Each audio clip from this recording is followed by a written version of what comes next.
Well, hello everybody, and welcome to another Living with a Toy Collector. I apologize for skipping 1 week.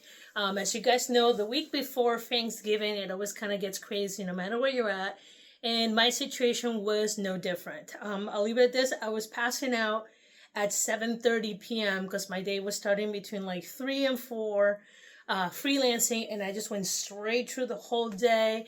And I was just done. I didn't want to look at a camera. I didn't want to be in front of camera. I barely even play video games. I was just done.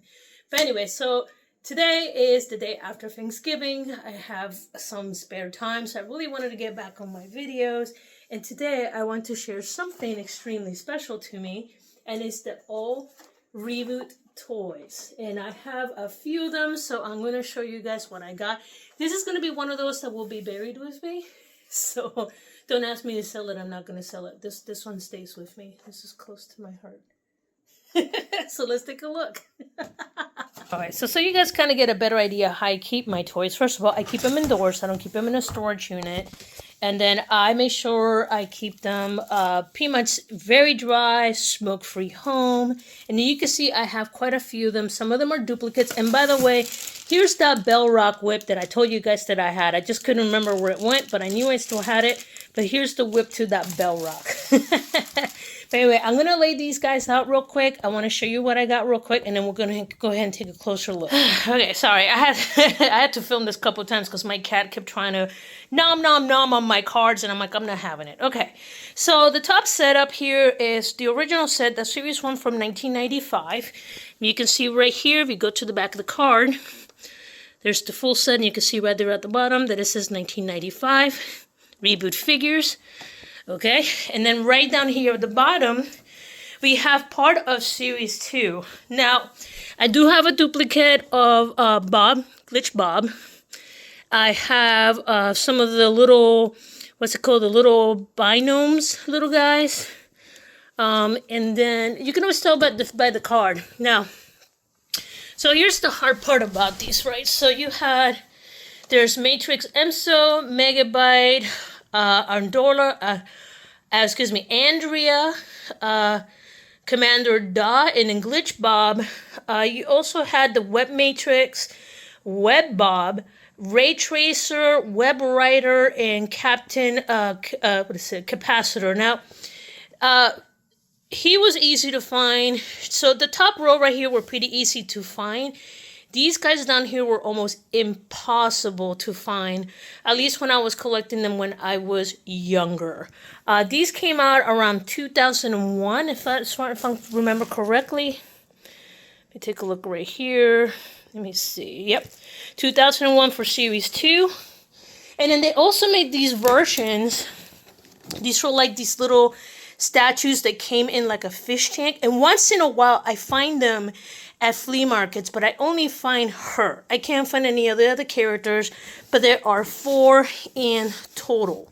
So you can see there's Glitch Bob, there's the little kid Matrix Enzo, there's her, and then there's Megabyte. And they came in this really cool, it's called a fish tank kind of box casing where it's got like the little windows on it. This one unfortunately always had this destroyed, so I never kind of went back to fix it because I didn't want to mess with it too much.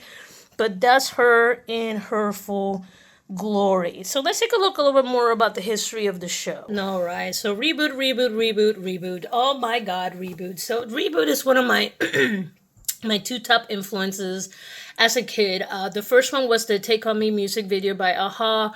And I saw that when I was very little in the tropics. And we finally got cable. That was one of the first music videos that I saw next to Living on the Edge. And I won my money for nothing and chicks for free because MTV was like a big thing. Yeah, so those were like some of my early influences. And Reboot was really big for me when I moved to the States. I moved to the States in the early 90s. I barely spoke English. And I used to watch a lot of cartoons. It was kind of like a source of comfort as I moved away from my culture, my family, and everybody. So I found a lot of comfort in cartoons. Even as an adult, I still watch a lot of cartoons, which is really weird. But here I is. But anyway, so Reboot came on almost every afternoon on Cartoon Network, and it was amazing. My first idea of 3D was the little blocky dudes from Money for Nothing and the Chicks for Free, and then out of nowhere comes this series that is like edgy. It's got like humanoid type of people. It was like mind blowing. It's like, wow, look at that 3D. Oh my god, never seen anything like it. By today, this is like phone graphics, but back in the day, this was like mind blowing, kids. So bear with me. So Reboot was really awesome. Now, if you go to their Wikipedia page, it talks about the show. Believe it or not, the show actually has 4 seasons. I know most of what aired on TV was mostly season 1. And in season 2, that's when you see, the events happen in season 1. So the season 1 is mostly very playful. You get to meet the characters, the world. You go on adventures. And at some point, something bad happens that some of the characters are not getting trapped.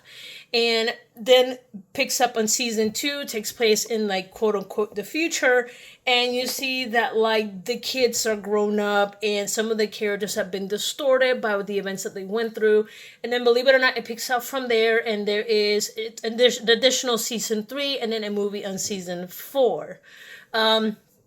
I did not get a chance to see a lot of these when I was younger. I had to go like around my mid-30s.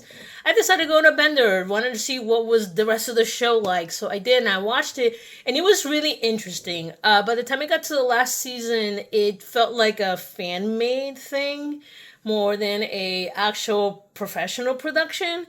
But it was finished. It was finished. And I'm pretty sure if you go online, you can find it.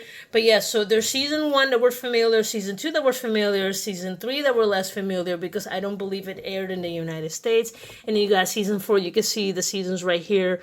The first one was from 94 to 95, then 95 to 96, and then 97 to 98. And then 2004 was the final movie. And shortly after the 94-95 release is when the toys were released by Irwin Toys, which is what you're seeing in my stack of toys that I got here. Now, here's a gentleman. His name is Jurassic Rob, and he made this video 8 years ago of his collection, and it's a little rough, but you know what? He goes through each one of the figures, and he tells you about where in the timeline they're at, and he has a complete collection, why I myself do not. Now, the collection itself is actually quite extensive. A lot of people don't realize that there's variant 1, variant 2. There's actually technically 4 to 5 variations of these. So this glass cabinet right here, you see Series 1 completed. He's got this is when DVDs were trying to come out. It was the fight between DVD and Blu-rays. He's got some of the promotional posters, and then now here you see the mecha, the car, and there was a few other vehicles that were also pretty much in this environment right here. Okay, so now the good part is if you want to try to, get into this collection, you can still go to eBay and kind of find them at a fairly reasonable pricing. So you won't go broke. So that's actually kind of good to know if you actually want to go in that route. So yeah, you can see right here some of them. Obviously, this one is outrageous because this is the color changing one. This is one of the later on series that were kind of hard to find. But this is one of the color changing ones. But the average is not that bad. $15, $13. And to be honest, unless you're a diehard fan, you don't know what you're looking at. So that's why you have those. Now, there was also a mini set, and I'll be honest, I completely forgot about this until I was looking for information for this piece. So this was actually kind of a really beautiful reminder. It's like, oh yeah, there's a mini set right here. You can see a little mini characters. Bob doesn't look too hot, if I'm maybe frank, and there's Dot. It was like the era of like the Polly Pocket, so they were trying to make stuff for boys. So this is why, this was kind of unique back in the day. So this was their attempt doing Polly Pocket for boys. Yeah, we looked at that, and you can see right here. Here's a picture of the car, and again, a lot of these are out of the packaging. There's the different variations of the girl grown up. They did not make a child version of her, but they did make a full-grown version of her. Now, let me see. Now, if you're really bored, you are more than welcome to still go to Flickr. And this is photos that I took many years ago. Oh, is that it? No. Where is the Flickr one? Here we go. There we go. Visit. Okay, I had these open, I swear to God. Come on. Visit site. There we go. Okay, so these are True Raging Nerdgasm. It's one of the many pages that I still manage, even though it's been a really long time and it's no longer my primary channel, but I still post stuff here and there. All the photos from Raging Nerdgasms were photos that I took, and me and Tom Chaos at the time, we put the whole library together for folks to enjoy. The account is still up if you want to pretty much go ahead, go up there and take a look at it. It's on the Raging Nerdgasm. Fortunately, the webpage is gone, but our Flickr still lives on forever. Okay, so now this is the series 1, and then there is another variant. There we go. This is the color changing variant, and this guy's asking for 13 Gs. Get out of here. Like, I mean, sure, it's rare, but it ain't that rare. Not 13 Gs rare, at least not for me. That's too rich for my blood. But there is another variation of that first series, and again, the crazy part about this series is that they put the basic one, which is the one that I have, and then later on, as they continued to reprint the series, they were doing like, oh, if you get this figure, then you get the leg to this one figure, and then the wheel of this other figure, and this and that. So we're getting like random little body parts with your toy. Hence where all that collect the full set to get the mystery character thing came to be, and I never liked that, if I may be frank. Okay, and then so there's the Flickr, and then right here, so this set right here, you have the original set edition. So this was reprinted in 2001 to give folks like fans of the show a chance to pretty much go ahead and buy the original set. However, keep in mind that if you do find it, there are 2 variants, and the variant is this one has the red robot. That one has the blue robot. So keep that in mind. But these are pretty much exact reprints, or pretty close reprints, of the first series where you got all the core characters, except instead of being in different sets, they're pretty much all under one box, which is actually kind of nice. So let's take a closer look at these figures. Okay, so let's take a look at Andrea here. As you can see, there she is in her fish tank. She's got her, like I said, these are mostly like statues, they're poses. They do not have actually, I don't think they have any articulation at all. And they're supposed to be stand alone. This figure, like I said, it's a set out of 4. Here's what the box looks like. Right here. You can see the nice little windows on the side, kind of talking about their story. I don't know if they ever, I can't remember if the characters got together, her and the guy, the young kid. So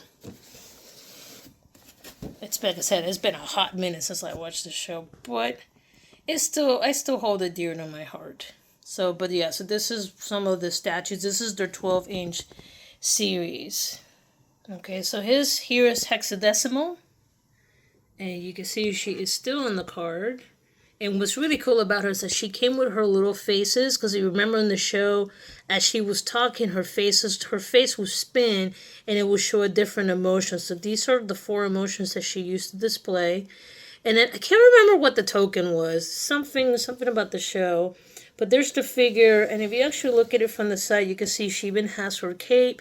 I don't know how frail that cape is, but I just, like I said, I like to keep my figures up in the card. But they even got her sexy heels. Look at that. Woo! Woo! Where are those knee highs, baby?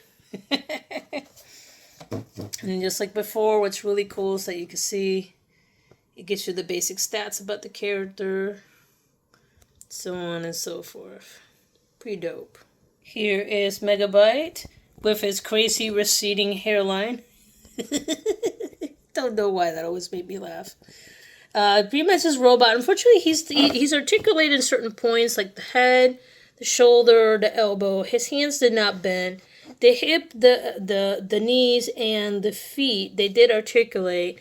But, you know, that's actually pretty good for a kid's toy. And you can even see the rows of teeth in his mouth, because when he actually talked, you could see like in his mouth, and it would glow, especially when he got all like possessy. I remember watching the show. And once again, just like in the other card, you could see some basic details about him.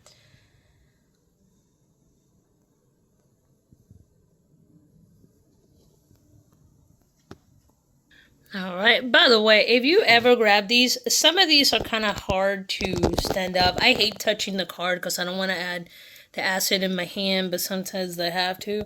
And there's Enzo, as derpy as he was in the show. He looks just as derpy in the figure. So yeah, yep. So there he is with his little hover, whatever. What it was like a. It wasn't a hover bike, but it was like a hover foot thing. This is shortly after Back to the Future, so that makes a lot of sense. Here you can see, yeah, see, it snapped onto his feet and he just kind of hovered around. And his cat move, woo! Here is Dot, and pretty much similar situation as Enzo. You can see there's random arms there, but that belongs to that dude right there. It's one of the first robots you get to meet. And her articulation is just like the other ones: head, shoulder, elbow, wrist, hip, knee, and foot? Question mark. It's kind of hard to see because it's dark. And then if you go to the back, same thing.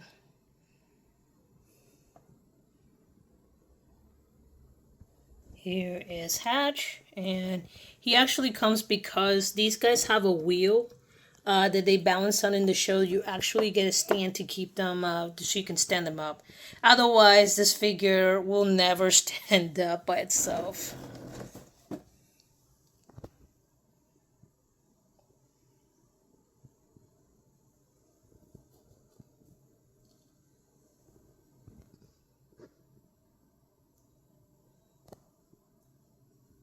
Here is Slash. Same. He's got the little stand right there. There's the back of the card.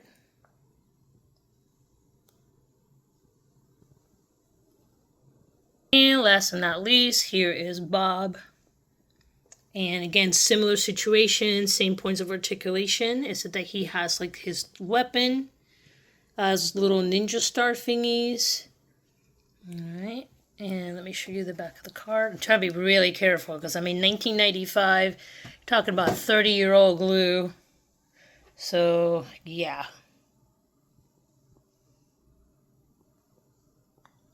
Or 20-year-old glue. I can math, I swear.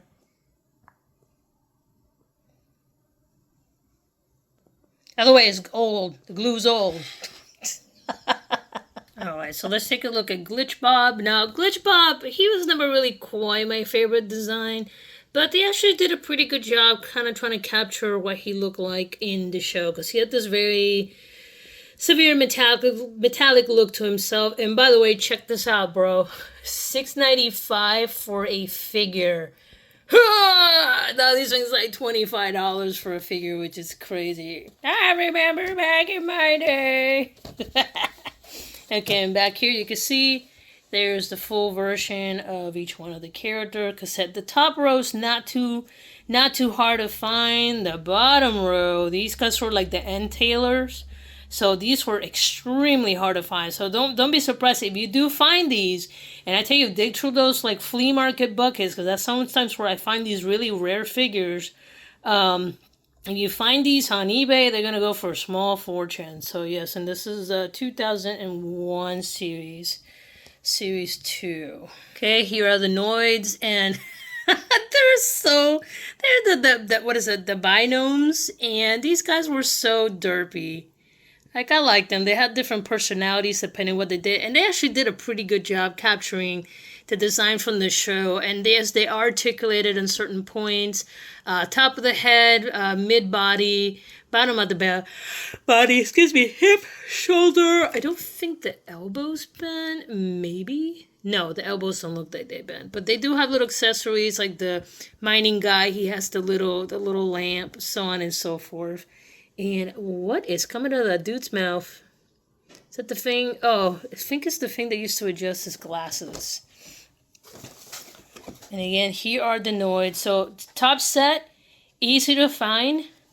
I never found the second set. So, this might be out of like that next wave that came out. So, this was the only one that I've ever seen in person, other than the one that I own. But I never saw this other set down here at the bottom. So you know.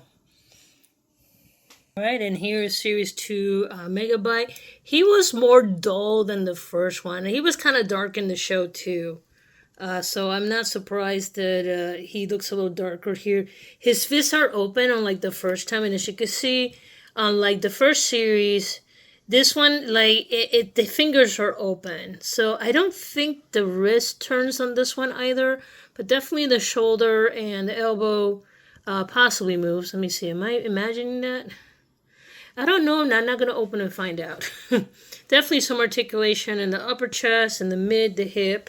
So a lot of improvements from the first one. And unfortunately, it's kind of hard to see his feet. So maybe that gentleman's video could give you a better insight of what that looks like. And then pretty much the same as the other characters. Alright, so I have to be really careful with this one. This is the only one that after all the years, it's pretty much kind of finally, the glue kind of gave up on the card. So I'm going to have to go to the store and get myself just like a bag to just kind of keep it secure and keep it from getting any further damage. But there is Future Dot. She's got her glasses. I'm too scared to pull her out because I don't want to lose any of the accessories or anything snap. But as you can see right here, actually I should be able to do this real quick because the card already came off. So that is what the back of her looks like. And it looks like there's articulation on the knees.